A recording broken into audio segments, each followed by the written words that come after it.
하나님께서 천지를 창조하실 때 인간을 하나님의 형상으로 창조하셨어요.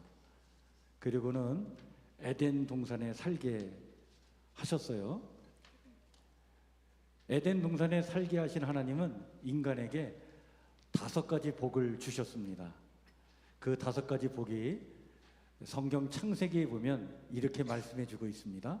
생육하고 번성하여 땅에 충만하라, 땅을 정복하라, 움직이는 모든 생물을 어떻게 해라? 다스리라. 이 5가지 복을 주셨습니다. 이것은 복이면서 인간에게 주신 하나님의 사명이에요. 하나님은 이 복이, 이 축복이 끊어지지 않도록 늘 도와주십니다. 그 이야기가 성경 이야기예요. 여러분, 우리가 성경을 읽다 보면 아브라함, 이사, 야곱의 이야기를 통해서 그걸 잘 알게 됩니다. 참 어려운 상황에 생육하고 번성하여 땅에 가득해 가는 일이 그칠 위험도 있었어요. 그런데 그럴 때마다 하나님은 그것이 그치지 않도록 은혜를 베풀어 주십니다. 하나님께서 그 태초의 인간에게 주신 이 복이 멈추지 않도록 늘 도와주시는 거예요. 그래서 아브라함도 75세에 하나님의 부름을 받아서 자식이 없었지만 25년을 기다려가지고 아들 누구를 얻죠? 이삭을 얻었어요. 어렵게 얻은 아들이지만 그 아들을 얻음과 동시에 하나님께서 주시는 생육하고 번성하여 땅에 가득해 가는 그 축복이 끊어지지 않은 거예요. 계속 이어지게 된 거죠. 자, 이렇게 아브라함, 이삭, 야곱을 통해 하나님께서 허락하신 이 복이 그치지 않고 이어지는 이야기가 창세기에 나오는 이야기입니다. 그러다가 우여곡절 속에 요셉이, 야곱의 아들이죠, 요셉이 이제 이집트의 총리가 됩니다. 야곱의 아들이었지만 형들의 미움을 받아가지고 노예 상인에 팔려가서 이집트까지 갔지만 그 이집트에서 하나님의 은혜로 총리의 자리까지 오르게 돼요. 자, 이제 요셉의 총리가 됐으니까 자기 가족들을 이집트로 다 이주시킵니다. 그래서 자기 아버지 야곱의 자식들이고 자기에겐 형제들인데 그때 이집트로 다 이주시키는데 그때 이집트에 와서 머물게 된 야곱의 후손들, 또 요셉의 형제들은 몇 명이었느냐? 성경에 보니까 72명이었어요.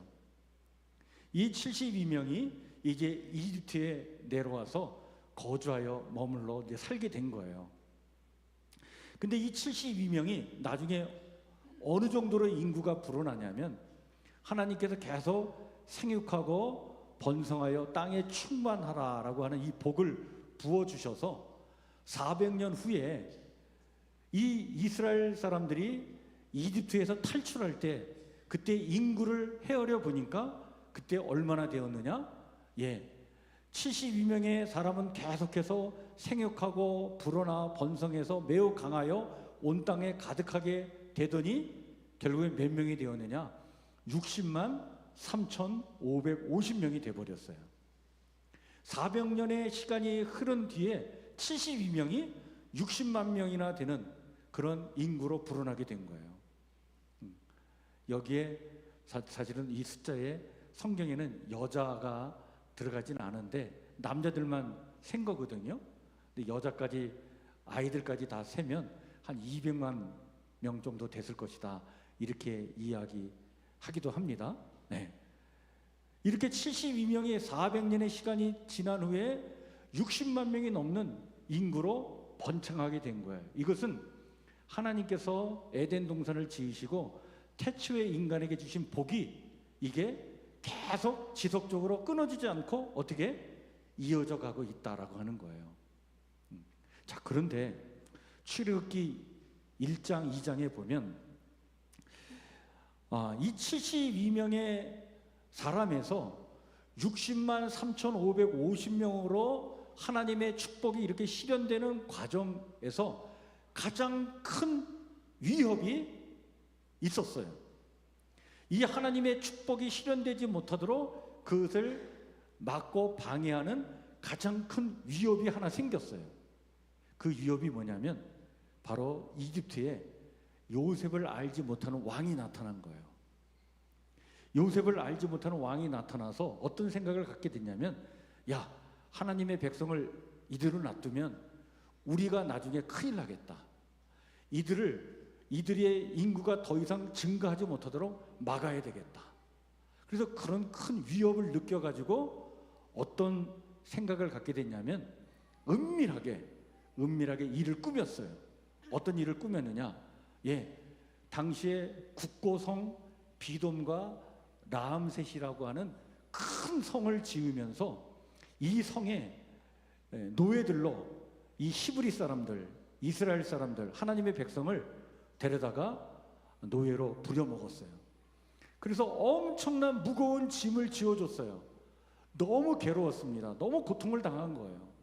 그 괴로움과 고통을 당하고 학대를 당할 때에 그 이집트의 요셉을 알지 못하는 왕은 어떤 생각을 갖게 됐냐면, 이렇게 괴롭히면 반드시 인구가 증가되지 못할 거야, 이렇게 생각을 한 거예요.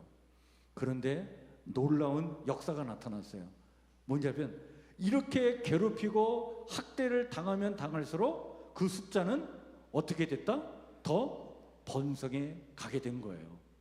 그게 출애굽기 1장 12절에 나오는 말씀이에요. 하나님께서 그런 복을 허락해 주셨다는 거예요. 박해를 받고 학대를 당해도 인구가 줄어들지 않았다. 그래서 당황한 이 이집트의 왕 파라오는 너무 당혹해가지고 다른 생각을 갖게 됩니다. 야, 이래서는 안 되겠다. 그래서 누구를 부르냐면 십브라와 부하라고 하는 산파를 불렀어요. 이 두 산파를 불러다가 명령을 내립니다.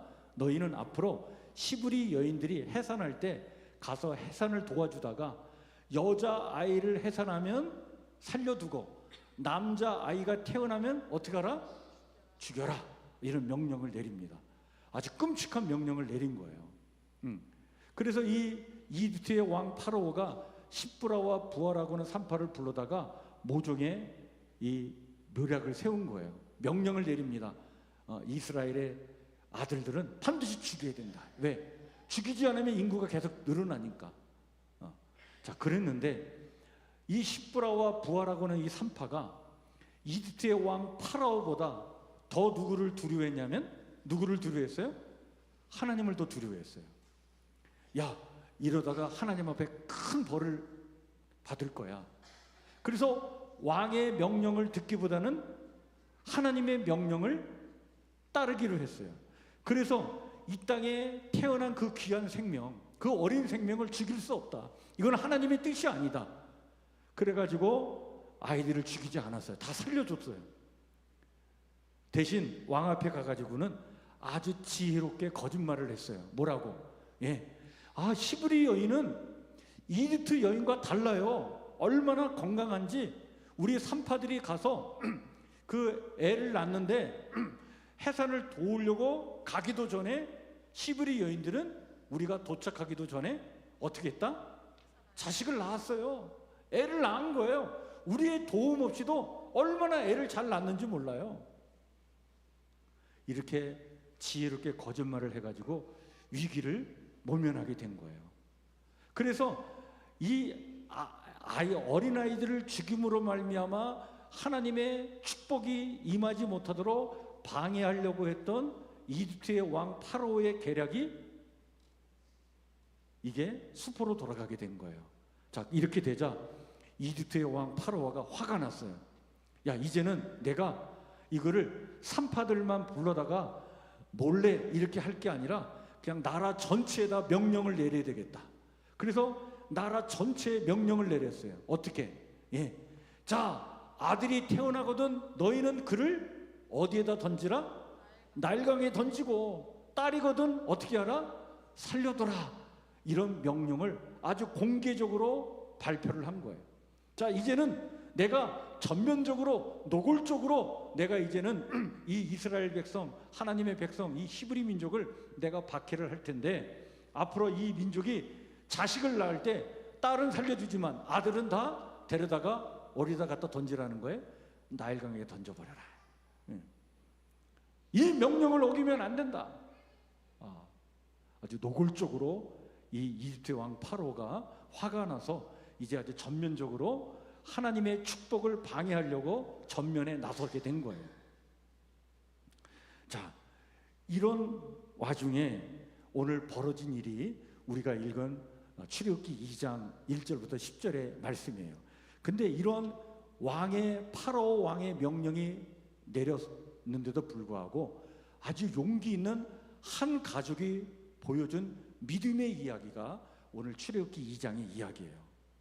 한 가족이 이런 어려움 속에서도 믿음을 지켜나갔던 거예요. 어떻게 지켜나갔는가? 성경에 보니까 이런 말씀이 있습니다. 자, 남자 아이가 태어나거든 나일강에 던져버리라 라고 하는 이런 살벌한 명령이 내려진 가운데서도 뭐가 이루어졌습니까? 결혼이 이루어진 거예요. 놀라운 일이에요. 아니, 파라오의 왕이 결혼해가지고 이제 자식을 낳으면 아들일 경우에는 다 죽여버려라 이런 명령을 내렸는데도 불구하고, 그런 명령에도 불구하고 결혼이 이루어졌다는 거예요. 그래서 출애굽기 2장 1절 2절에 보면 이렇게 말씀하고 있어요. 레위 가족 중 한 사람이 가서 레위 여자에게 장가들어 그 여자가 임신하여 아들을 낳으니. 이 두 사람이 누굴까요? 바로 모세의 아버지 아브람과 모세의 어머니 요게벳이었어요. 이 아브람과 요게벳은 어떤 생각을 가졌냐면, 생육하고 번성하여 땅에 충만하라, 땅을 정복하라, 움직이는 모든 생물을 다스리라라고 하는 이 하나님의 축복과 사명의 말씀을 남자아이가 태어나거든 나일강에 던져버리라 라고 하는 살벌한 파라오의 명령보다 더 어떻게 해요? 소중하게 여긴 거예요. 아무리 파라오의 왕의 이런 명령이 있어도 하나님께서 축복하시기로 약속하신 이 약속은 변함이 없다. 이거는 더 소중한 약속의 말씀이고 이 말씀은 반드시 이루어진다. 아무리 파라오 왕의 명령이 있다 하더라도 하나님의 말씀은 그것보다 더 위대하고 더 소중하다. 그래서 왕의 명을 따르지 않고 하나님의 약속의 말씀을 따라서 결혼하게 된 거예요. 그리고 애를 낳습니다. 자, 3개월이 지났어요. 몰래 아이를 키웠는데 3개월이 지난다면 이 아이를 더 이상 몰래 키울 수가 없었어요. 그래서 어떡합니까? 이 어머니 요게벳이 아이를 그 갈대 요람에 담아가지고 나일강에 가가지고 갈대가 있는 곳에, 나일강 갈대 있는 숲 거기에 이 갈대 요람을 거기다 잘 놨어요. 이건 그냥 놓은 게 아니라 하나님 앞에 바친 거예요. 기도했어요. 하나님, 나는 더 이상 이 아이를 키울 수 없습니다. 근데 하나님은 이 아이를 책임져 주실 줄 믿습니다. 나는 이 아이를 하나님께 맡기겠습니다. 하나님께서 이 아이의 참 부모가 되어가지고 이 아이를 키워주세요. 이 아이의 생명이 끊어지지 않도록 하나님 보호해 주세요. 하나님께서 구원해 주시고 이 아이의 생명을 하나님께 지켜주세요. 그런 마음으로 그 아이를 하나님께 바치는 마음으로 그 나일강가에 가서 갈대 숲에다가 요람을 정성스럽게 만들어가지고 거기에 아이를 놓고 거기에 놨어요. 근데 이것으로 끝나지 않았습니다. 이 믿음의 가정에 누가 있었냐면 또 그 아이에 누가 있었어요? 누이가 있었어요. 미리암이라고는 누이예요. 얼마나 총명한지 몰라요. 이 누이는 그 갈대에 있는 그 요람, 자기 동생이 누워있는 그 요람을 계속 지켜보고 있었어요. 하나님은 반드시 도와주실 거야. 하나님은 내 동생을 지켜주실 거야. 하나님은 내 동생을 구원해 주실 거야. 어떻게 구원해 주시나 내가 지켜봐야지. 그래서 눈을 떼지 않고 계속 자기 동생을 지켜보고 있었어요. 근데 그때 놀라운 일이 일어났어. 어떤 일이 일어났냐면 그 나일강가에 파라오의 공주가 목욕하러 내려오게 된 거예요. 자기 시녀들을 데리고 왔어요. 시녀들과 함께 목욕을 하다가 그 나일강가에서 요람을 하나 발견한 거예요. 보니까 거기에 아이가 하나 있는 거예요. 그 아이를 건져 올렸어요. 보니까 이 아이는 히브리인들의 아이인 것을 알았어요. 자기 동족 애굽 사람들의 아이가 아니라 히브리인들의 아이구나 알았어요. 근데 이 공주의 마음에는 정말 그 인정이 많았던 이 공주가 그 아이를 보는 순간 극렬한 생각이 드는 거예요. 이 아이를 도와줘야 되겠다. 어떻게 도와줄까? 그래서 이 공주가 어떻게 도와줄까? 그런 생각을 갖는 순간 아주 지혜롭고 똑똑했던 이 미리암이 그 순간을 놓치지 않고 이 파라오의 공주에게 다가왔어요. 그리고 얘기합니다. 뭐라고 얘기하냐면 이렇게 얘기하는 거예요. 예, 내가 가서 당신을 위하여 시브리 여인 중에서 유모를 불러다가 이 아이에게 젖을 먹이게 하리이까? 자, 이 아이를 키우려면 유모가 필요한데 이 아이에게 젖을 먹일 시브리 여인을 제가 데려올까요? 그런 거예요. 그러니까 이 파라오의 공주가 그 얘기를 듣고는 이 미리암에게 그렇게 하라 그런 거예요. 그래서 미리암이 가가지고 누구를 데리고 옵니까? 예, 바로 그 아이의 어머니 누구예요? 요게벳을 데려오게 된 거예요.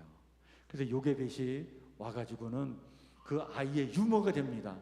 그래서 그 파라오의 공주는 그 유모에게 친어머니인 줄 모르고 그 유모에게 내가 당신에게 돈을 주고 삭을 줄 테니까 그 삭을 받고 그 아이에게 젖을 먹여서 잘 키우세요.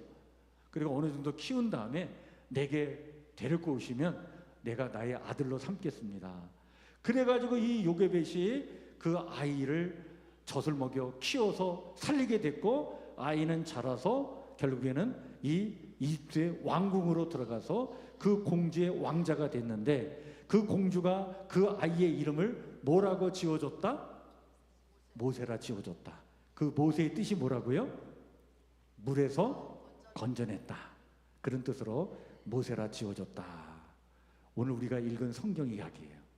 자, 여러분, 이 성경 말씀에서 오늘 우리는 매우 중요한 사실을 알게 됩니다. 뭘 알게 될까요? 예, 여러분, 하나님의 축복을 방해하고 하나님의 계획에 맞서려고 하는 인간의 오만하고 악의적인 계획을 한 가정이 아주 용기 있게 싸워 나간 이야기가 오늘 이 출애굽기 2장 이야기예요. 어떻게 용기 있게 그 악과 싸워서 하나님의 축복을 방해하는 이 악한 세력과 싸워서 이기는 이야기를 우리에게 말해주고 있느냐. 예, 첫 번째, 모세의 부모 아브라함과 요게벳은 하나님의 축복과 사명을 이 세상의 어떤 명령보다 더 소중하게 여긴 거예요. 두 번째, 특별히 이 어머니 요게벳은 자녀를 하나님께 온전히 맡겼습니다. 내가 더 이상 키울 수 없지만 하나님은 키울 수 있습니다. 하나님은 이 아이의 참 부모가 될 수 있습니다. 그 믿음을 가지고 아이를 하나님께 맡겼더니 하나님께서 진짜 그 아이를 구원해 주시고 보호해 주신 거예요.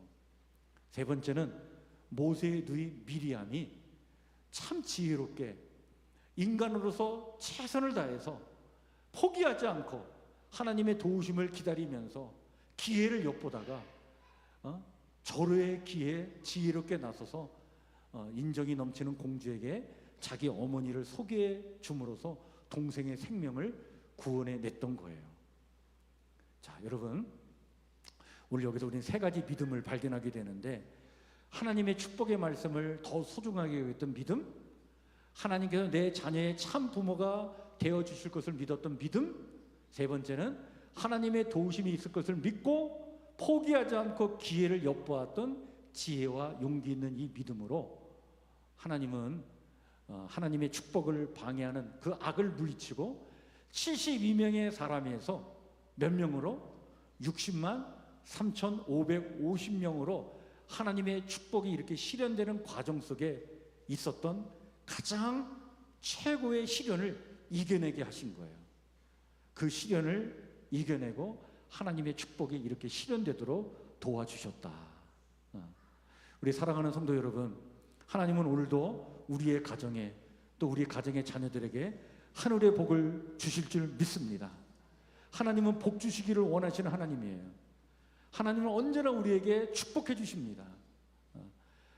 태초의 인간 아담과 하하가 에덴 동산에 있을 때 그에게 생육하고 번성하여 땅에 충만하라, 땅을 정복하라, 땅을 다스리라 라고 하는 이 5가지 축복을 주셨듯이 오늘 우리에게도 하나님은 여전히 이러한 축복을 주시는 분이셔요. 자, 그런데 이런 복을 방해하는 악한 세력들이 있습니다. 하나님의 이 축복을 방해하는 세력들이 있습니다. 그런데 오늘 모세의 가정이 보여줬던 그 믿음, 그 용기 있는 믿음을 가지고 우리 또한 그 악의 세력을 이겨내고 하나님의 축복을 실현해 나가는 믿음의 가정들 모두가 되기를 바랍니다. 하나님은 오늘도 하나님의 축복의 말씀을 더 소중히 여기는 믿음, 하나님께서 우리의 자녀들을 책임져 주실 것을 믿고 하나님이야말로 우리 자녀들의 참 부모가 되어 주실 것을 믿는 그 믿음, 하나님의 도우심을 믿고 포기하지 않고 언제나 희망으로 기회를 엿보는 지혜와 용기의 그 믿음, 그것을 소중히 여겨주십니다. 우리 사랑하는 성도 여러분, 살다 보면 힘들고 어려운 일이 있겠지만 이 믿음을 가지고 서로 가족들이 격려하고 서로 축복해주고 위에서 기도해주면서 하나님께서 부어주시는 그 은혜와 축복을 맛보며 누리며 살아가는 우리 성북교회 성도들 모두가 되시기를 주의 이름으로 하나님 축원해드립니다. 기도하겠습니다. 하나님 감사합니다. 오늘 주신 말씀을 마음에 새깁니다. 특별히 가정의 달을 맞이하고 오늘 5월 5일 어린이 주일을 맞이해서 온 세대 연합 예배를 드리고 있습니다. 우리 성북교회 가정을 향한 하나님의 축복이 있는 줄 믿습니다. 우리의 가정의 어린아이들, 우리 다음 세대를 향해서 부어주시는 하나님의 은혜와 축복이 있는 줄 믿습니다. 그런데 이것을 방해하는 악한 세력, 어둠의 세력은 있는데 그것 때문에 우리가 떨지 않기를 원합니다. 믿음을 가지고 지혜를 가지고 용기를 가지고 하나님 편에 서서 늘 우리가 기도하며 서로 응원해주고 서로 격려하면서 하나님께서 우리에게 주시는 그 축복을 아버지는 실현시켜 나갈 수 있는 믿음의 사람들 삼아 주시옵소서. 그리하여 하나님의 그 약속이 이렇게 실현되었습니다. 하나님의 축복이 이렇게 실현되었습니다. 그것을 간증할 줄 아는 그런 멋있는 가족, 우리 멋있는 주의 성도들 될 수 있도록 우리 성북교회 성도들을 축복하여 주시옵소서. 주의 은혜를 간절히 구하오며 예수님 이름으로 기도하옵나이다. 아멘.